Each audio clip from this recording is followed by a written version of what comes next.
Imagina esto, un imperio enorme, tan enorme que ni siquiera cabe en un mapa, porque su poder no se mide en kilómetros, sino en obediencia.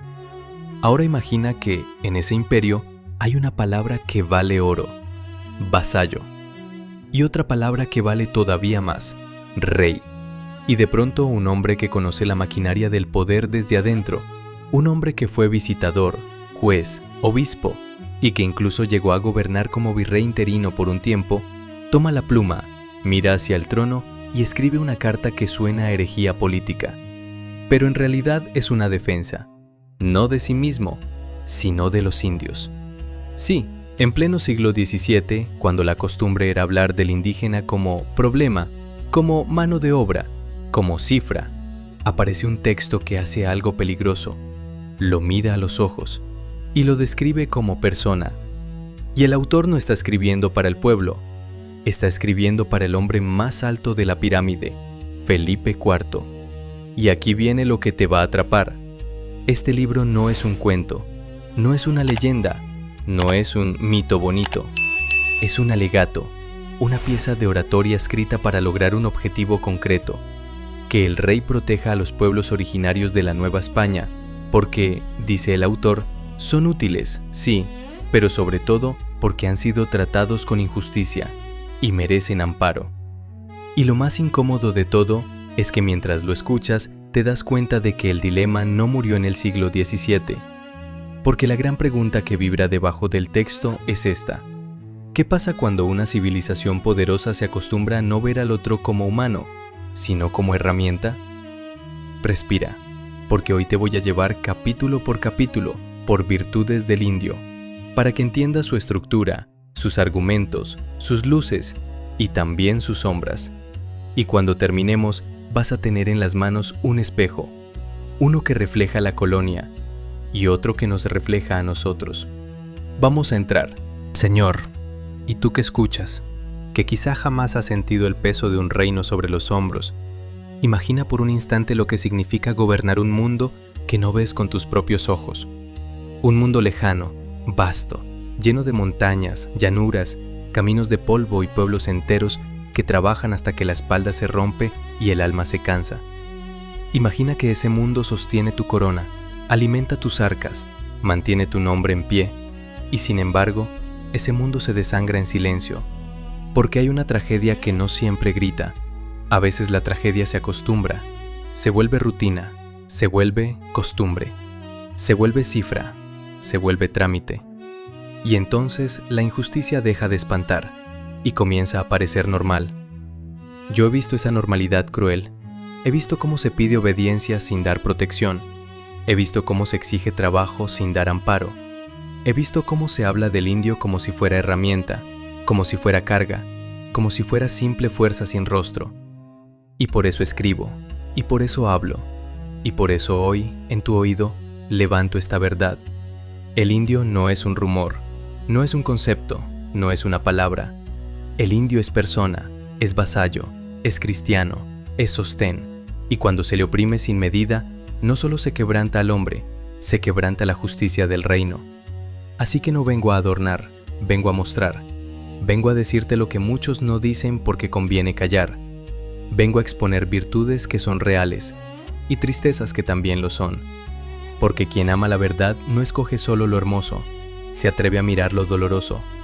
Y ahora sí, entremos capítulo por capítulo, como quien recorre un edificio y en cada puerta encuentra una prueba, un testimonio, una razón para que el corazón despierte y la conciencia no duerma. Capítulo 1. La suavidad con que recibieron la ley de Cristo. ¿Quieres saber, Señor, qué clase de gente es esta? Mira primero cómo recibió la fe. No te hablo de palabras al aire, te hablo de un hecho que pesa. Llegó la doctrina cristiana, llegó el nombre de Cristo, llegó el bautismo, llegaron los templos, y en muchos lugares el indio aceptó, aprendió, siguió. No porque fuera de piedra sin alma, sino porque su ánimo es naturalmente inclinado a la paz, al orden, a la obediencia cuando se le guía con justicia. Y aquí hay una fuerza que no se puede negar. El indio, en medio de cambios enormes, en medio de pérdidas, en medio de golpes que le trastocaron la vida, no respondió siempre con incendio. Muchos respondieron con adaptación, y esa adaptación, que algunos llaman debilidad, yo la nombro como señal de mansedumbre. Mansedumbre no es ausencia de dignidad, mansedumbre es capacidad de no volverse fiera cuando el mundo se le vuelve extraño. Pero escucha bien, si recibieron la fe no es para que se les use como escalón, es para que se les trate como hermanos en la misma ley, porque la religión que no se vuelve justicia se vuelve máscara. Y cuando entiendes esto, surge la pregunta inevitable: si entraron en la fe, ¿permanecen en ella con verdad? Eso es lo que verás en el siguiente capítulo. Y ahora te mostraré no solo la puerta por donde entraron, sino el paso firme con que muchos caminan dentro de la casa de la fe. Capítulo 2. El fervor del indio en la religión cristiana. Te lo digo con claridad, en muchos pueblos el indio no solo recibió, sino que practicó. Aprendió rezos, asistió a oficios, respetó imágenes, guardó fiestas, sostuvo devociones, y aunque algunos miren esto con desprecio, como si la fe del indio fuese superficial, yo he visto lo contrario. He visto fervor sencillo, y la sencillez, cuando es sincera, vale más que la elocuencia hipócrita. ¿Y qué demuestra esto? Demuestra disposición interior, demuestra que hay alma que escucha, demuestra que no estás tratando con bestias, sino con hombres capaces de creer, de temer a Dios, de corregirse, de aspirar a lo alto. Pero no cierres el libro aquí, porque hay un argumento que el poder entiende con una fuerza especial: la lealtad. Y si alguien duda de la lealtad del indio, que me escuche en el capítulo que sigue. Ya viste la fe, ahora verás la fidelidad, y ahí se te caerán muchas excusas. Capítulo 3. La suavidad con que entraron en la corona y su fidelidad. Muchos hablan del dominio como si fuera natural, como si el reino se sostuviera por sí mismo. No, el reino se sostiene porque hay quienes obedecen, y el indio, en su mayoría, ha obedecido. Entró en la corona con suavidad, con aceptación, con reconocimiento del orden que se le impuso, y con una fidelidad que ha resistido años, cargas, tributos y trabajos. Dime tú, Señor, ¿cuántos pueblos, puestos bajo presión continua, no estallan? ¿Cuántos, tratados con dureza, no buscan revancha? Y sin embargo el indio muchas veces ha permanecido fiel, ha pagado, ha cargado, ha servido, y lo ha hecho no por no sentir, sino por sostener la vida. Y esa fidelidad no es un accidente, es rasgo. Pero sé lo que algunos murmuran: fieles son porque no tienen valor. Esa frase es veneno, y por eso el siguiente capítulo es una respuesta directa, fuerte y necesaria. Porque ahora voy a quebrar el prejuicio. No confundas paciencia con cobardía. No confundas mansedumbre con falta de corazón. Capítulo 4. Del valor y esfuerzo del indio. Su lealtad no nace de bajeza. Escúchame bien, el indio no es fiel por vileza, el indio no es obediente por incapacidad. La lealtad puede nacer de virtud, y el esfuerzo que he visto en su vida diaria, en el campo, en los caminos, en las obras, en los oficios, es prueba suficiente de que hay ánimo fuerte. ¿Quieres ver valor?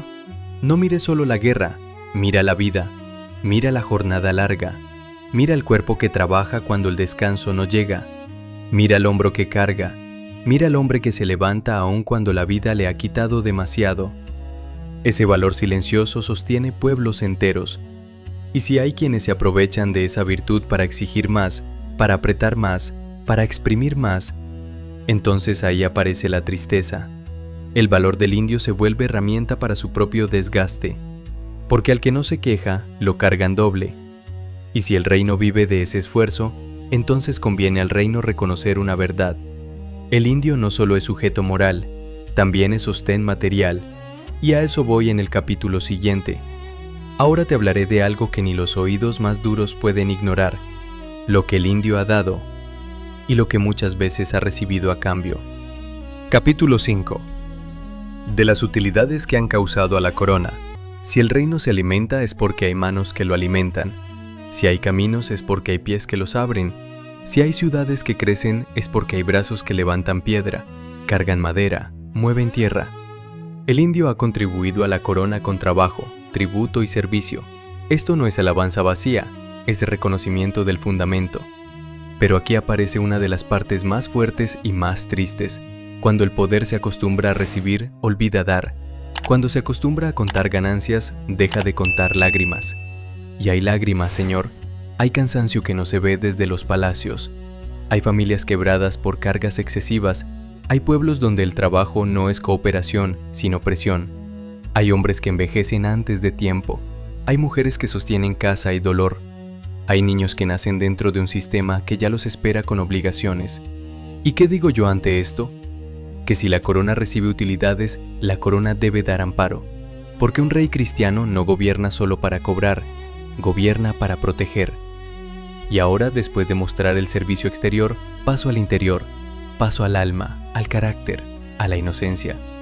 Porque hay quien quiere justificar el abuso diciendo que el indio es vicioso. Veamos eso en el siguiente capítulo. Ahora escucharás una afirmación que incomoda a los soberbios, que muchos indios están más libres de grandes vicios que quienes se creen superiores. Capítulo 6. De la inocencia del indio y su exención de vicios capitales. Hay vicios que destruyen reinos, la soberbia que humilla, la codicia que roba, la ambición que devora, la envidia que envenena, la ira que incendia, la avaricia que seca el corazón. Y te digo, Señor, que en muchos indios estos vicios no se hallan con la misma fuerza con que se hallan en otros. No lo digo para idealizar, lo digo porque lo he visto. Muchos indios viven con poco, y quien vive con poco, si conserva buen ánimo, no se aficiona tanto al exceso. Muchos viven en comunidad, donde el mundo se comparte, donde el honor no se grita, donde la vida se sostiene entre varios, y eso, aunque algunos lo desprecien, frena ciertas corrupciones. Pero ojo, no digo que no haya pecado, no digo que no haya defecto, digo que, comparado con la crueldad de algunos que mandan, la inocencia del indio resplandece como reproche, porque a veces el que acusa es el más manchado, y sé que también se dirá, si no tienen esos vicios, entonces, ¿qué defectos tienen? No huyo de esa pregunta, la encaro en el capítulo siguiente, porque ahora voy a hablar con franqueza, voy a admitir sombras, para que la luz sea más creíble. Capítulo 7. De sensualidad, gula y pereza. Los vicios que suelen señalarles. No me tiembla la pluma al decirlo, hay defectos que se encuentran. Hay inclinaciones humanas que aparecen aquí como en cualquier pueblo. Se les acusa de sensualidad, de gula, de pereza. Y yo lo pongo sobre la mesa no para condenar por condenar, sino para ordenar el juicio. Pero escucha esto con justicia. Muchas veces lo que se llama pereza es agotamiento. Muchas veces lo que se llama gula es un instante de desahogo en vidas duras. Muchas veces lo que se llama sensualidad es mirada ajena juzgando costumbres sin comprenderlas. No niego que haya falta, niego que se use esa falta como excusa para aplastar. Porque aquí está lo terrible. Al indio se le exige virtud perfecta para merecer trato humano, mientras otros pecan con libertad y aún así mandan. Eso no es moral, eso es conveniencia. Y con esto llegamos al corazón del libro. Si hay defectos, también hay virtudes grandes. Virtudes que deberían mover a compasión y respeto. Comienzo por una que atraviesa toda su vida, la pobreza. Ahora verás la primera gran virtud, y comprenderás por qué la pobreza del indio no es un adorno, es una prueba constante. Capítulo 8. De la pobreza del indio. La pobreza del indio no es una idea, es una realidad que se toca. Es casa humilde, es comida medida, es ropa gastada, es frío que se aguanta, es enfermedad sin remedio fácil. Y aún así, en medio de esa pobreza, el indio vive, trabaja y sostiene. Aquí hay algo que duele decir. El pobre suele ser el que más carga. Y el indio, siendo pobre, ha cargado sobre su espalda parte del peso del reino. Y en esa pobreza ha visto humildad, no necesariamente porque el pobre quiera ser humilde, sino porque la vida le enseña límites. Pero hay también una virtud que nace de aquí. No aferrarse como fiera a lo material, no hacer de la riqueza un dios.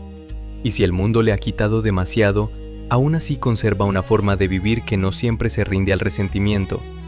Y de la pobreza nace su compañera más fiel, la paciencia.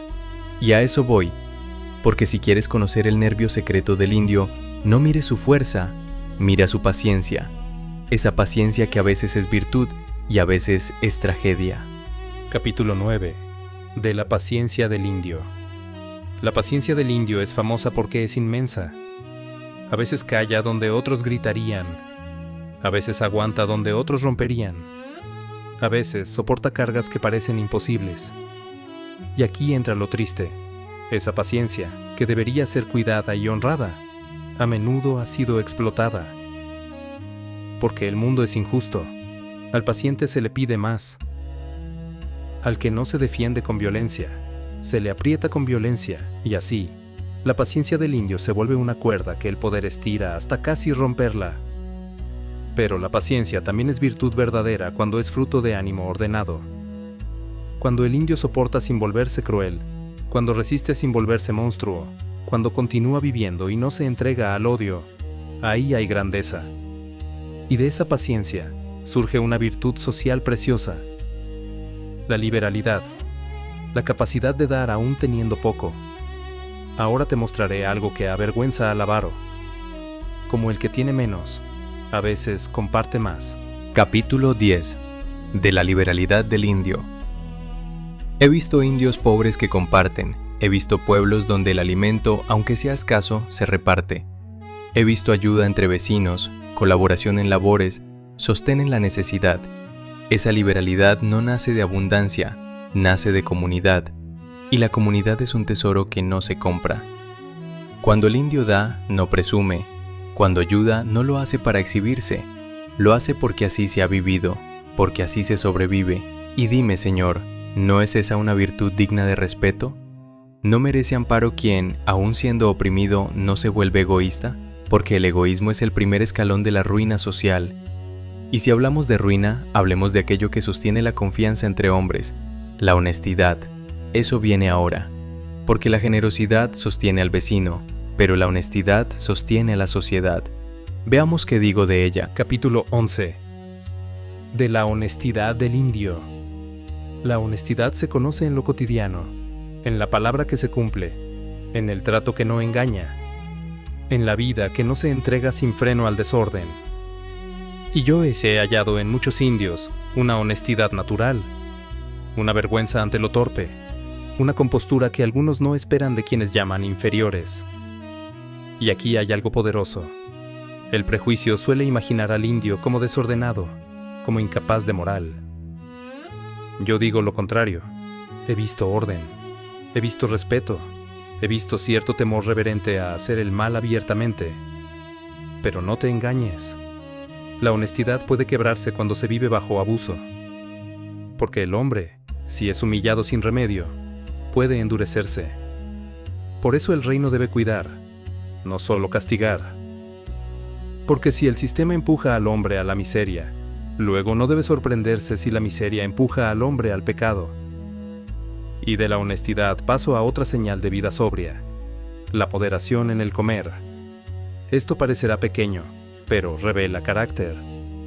Ahora te hablaré de una virtud silenciosa, casi invisible: el límite. El indio, muchas veces, conoce el límite mejor que el rico.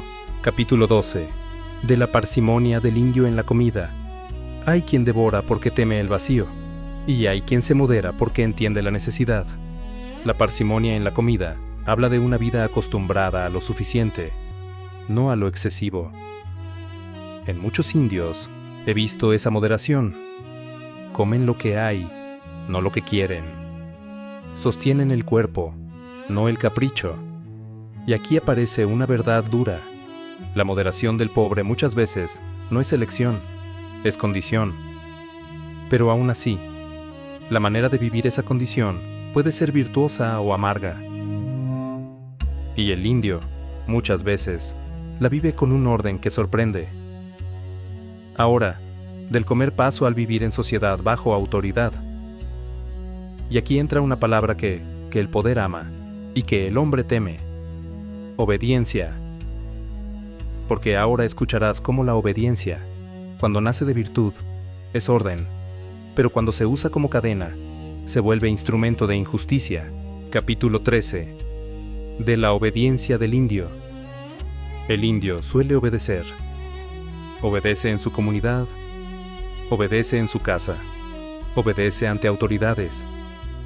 Y esa disposición puede ser virtud cuando el mandato es justo. porque la obediencia ordena, evita el caos, sostiene la paz. Pero aquí se asoma el filo. El obediente es vulnerable. Y si el superior es cruel o avaro, la obediencia del indio se vuelve camino para el abuso. Se le manda y se le manda, se le exige y se le exige, hasta que la obediencia no parece virtud, sino prisión. Por eso digo, alabar la obediencia del indio obliga a alabar también la justicia del que manda. Porque la obediencia no debe ser excusa para despojar, sino motivo para proteger. Y de la obediencia paso a otra virtud fina, discreción y elegancia en el trato, que muchos no esperan encontrar. Ahora verás que el indio no solo trabaja y obedece, también sabe conducirse con prudencia, con una dignidad callada. Capítulo 14. De la discreción y elegancia del indio. Hay una discreción que es miedo y hay una discreción que es prudencia. El indio muchas veces habla poco, no por vacío, sino por cautela. Observa, mide, no se precipita, y esa manera de conducirse puede parecer extraña a quienes creen que la dignidad solo existe cuando se levanta la voz. También he visto elegancia en gestos sencillos, respeto, compostura, una forma de estar en el mundo sin insolencia. Y esto es importante porque el prejuicio imagina al indio como tosco. Yo digo, hay finura, hay una civilidad distinta, nacida de otros ritmos y otras costumbres, pero civilidad al fin. Y si hay discreción, también hay inteligencia rápida, porque el indio aprende, capta, resuelve. Eso viene ahora, y quiero que lo escuches sin prejuicio, porque el siguiente capítulo derriba una mentira vieja, que el indio es torpe. No, el indio muchas veces es agudo. Capítulo 15.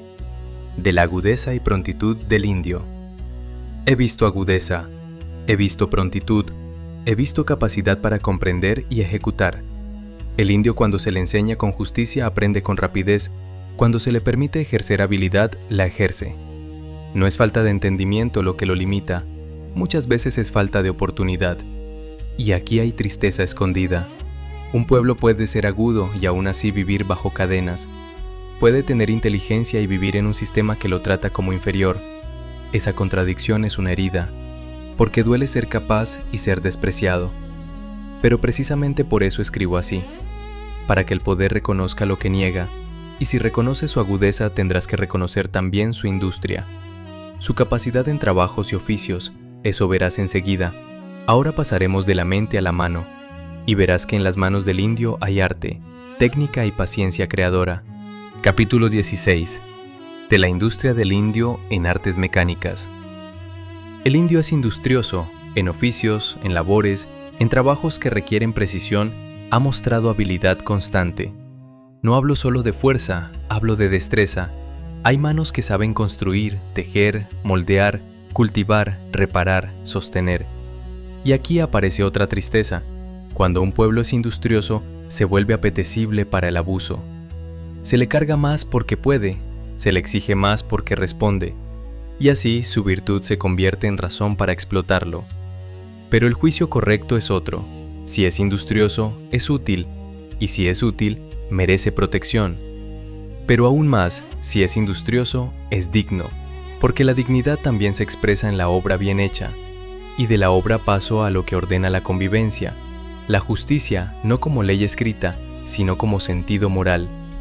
Porque ahora hablaré de una virtud que sostiene el mundo cuando todo lo demás falla, el sentido de justicia. Capítulo 17. De la justicia del indio. He hallado en muchos indios un sentido natural de justicia, respeto por lo pactado, aversión al engaño abierto, inclinación a resolver sin exceso de crueldad, y cuando una comunidad sostiene justicia interna, aunque sea imperfecta, demuestra que no es salvaje, demuestra que entiende el orden moral. Pero también he visto lo contrario, causado por la opresión, cuando se le quita al hombre lo suyo, cuando se le humilla, cuando se le trata como cosa, el resentimiento puede crecer, y el resentimiento, si no se sana, puede torcer incluso al más justo. Por eso repito, el reino debe cuidarlos no solo por utilidad, sino por prudencia moral, porque la injusticia prolongada siembra ruina futura, y si hablamos de justicia, hablemos también de valor, porque el indio no solo es paciente, también es valiente de maneras que el poder no suele reconocer. Ahora verás un valor que no presume, pero sostiene, un valor que no siempre está en el campo de batalla, sino en la vida misma. Capítulo 18. De la valentía del indio. La valentía no es solo acometer, la valentía es resistir, y el indio ha resistido. Ha atravesado cambios brutales, ha sobrevivido a pérdidas que no se pueden contar sin que el corazón se apriete. Ha visto transformarse su mundo, sus autoridades, sus modos de vida, y aún así, vive, trabaja, continúa. Ese continuar, cuando todo parecía diseñado para quebrarlo, es valentía, y quien no lo ve, no entiende lo que es el verdadero esfuerzo humano. Pero también digo algo duro. La valentía del indio ha sido usada como pretexto para pedirle lo que a otros no se les pediría. Se le exige porque soporta, se le pone carga porque aguanta, y eso es injusto. Ahora paso a un retrato delicado: humildad, cortesía, silencio y astucia práctica. Y aquí el oyente reconocerá algo del alma profunda de este pueblo, porque lo siguiente te mostrará un tipo de inteligencia que sobrevive sin gritar, la humildad que no es derrota, la cortesía que no es servilismo. Capítulo 19. De la humildad, cortesía, silencio y maña del indio. La humildad del indio muchas veces es real, no se coloca por encima, no busca imponerse con soberbia, y la cortesía, ese trato respetuoso, es frecuente, como si la convivencia estuviera tejida con miramientos que el mundo moderno ha olvidado. El silencio del indio es mal interpretado. Muchos creen que calla porque no piensa. Yo digo, muchas veces calla porque observa, porque mide, porque sabe que la palabra en boca de quien no tiene poder puede volverse cuchillo contra sí mismo. El silencio a veces es defensa, y la maña, la astucia práctica, es su manera de navegar la vida. No es engaño por maldad, es habilidad para resolver en medio de escasez y peligro. Cuando el sistema no te favorece, aprendes a sobrevivir con inteligencia. Pero escucha lo triste: cuando un hombre vive demasiado tiempo defendiendo su dignidad con silencio, puede terminar creyendo que no tiene derecho a hablar, y eso es una pérdida invisible, la pérdida de voz. Y por eso ahora paso a virtudes más domésticas, más cercanas: limpieza y paz, porque ahí también se mira el alma de un pueblo. Ahora descenderemos a la vida cotidiana, donde la grandeza no se anuncia, se practica. Verás cómo la paz y el orden también son virtudes. Capítulo 20. De la limpieza y paz del indio. He visto limpieza en casas humildes, he visto cuidado de lo poco, he visto orden donde la pobreza podría traer abandono, y eso habla de un ánimo que no se rinde, porque el hombre que cuida su casa, aunque sea pequeña, se está diciendo a sí mismo: aún merezco dignidad. Y he visto paz, no una paz de cobardía, sino una inclinación a evitar el conflicto inútil, a sostener convivencia, a no buscar riña por vanidad. Esa paz, en manos de un gobierno justo, sería un tesoro. En manos de un gobierno injusto, se vuelve peligro, porque se confunde con permiso para oprimir. Y aquí se aproxima el cierre, porque después de enumerar virtudes, llega el momento de enfrentar las objeciones, las acusaciones, los sí, pero... Y ahí es donde el alegato se vuelve espada. Ahora escucharás la respuesta final, la defensa directa contra quienes usan excusas para negar humanidad. Aquí se decide el sentido de todo. Capítulo 21. Respuesta a objeciones y cierre del alegato. Sé lo que se dice, sé lo que se murmura, que si el indio es así, que si el indio es asá, que si es flojo, que si es falso, que si no merece. Y yo digo, cuidado con la comodidad de esas palabras, porque muchas de esas acusaciones nacen de mirar al indio desde arriba, sin entrar en su vida, sin cargar su jornada, sin sufrir sus pérdidas. ¿Quieres juzgar? Primero comprende. Comprende que hay indios que pecan, como hay españoles que pecan. Comprende que hay vicios en todas las naciones, pero no uses el pecado como licencia para la crueldad, porque una cosa es corregir y otra es aplastar. Una cosa es gobernar y otra es exprimir. Y aquí viene lo más triste, lo más duro, lo que no puedo callar. Cuando el indio es tratado como cosa, el reino comete pecado público. Cuando se le carga sin medida, cuando se le despoja, cuando se le humilla, cuando se le niega voz, cuando se le convierte en instrumento, se hiere a Dios en el prójimo, y un reino que hiere al prójimo, aunque brille por fuera, se pudre por dentro. Por eso insisto, Su fe merece respeto, su fidelidad merece recompensa, su trabajo merece protección, sus virtudes merecen amparo, y si algo conviene al trono, es que la justicia no sea solo palabra, sino obra. Porque gobernar no es mandar por mandar, gobernar es responder ante Dios y ante la historia. Y ahora, tú que escuchas, entiende el golpe final. Si este libro te incomoda, es porque la verdad suele incomodar cuando despierta, y si te conmueve, es porque aún queda humanidad en el corazón que oye. Fin.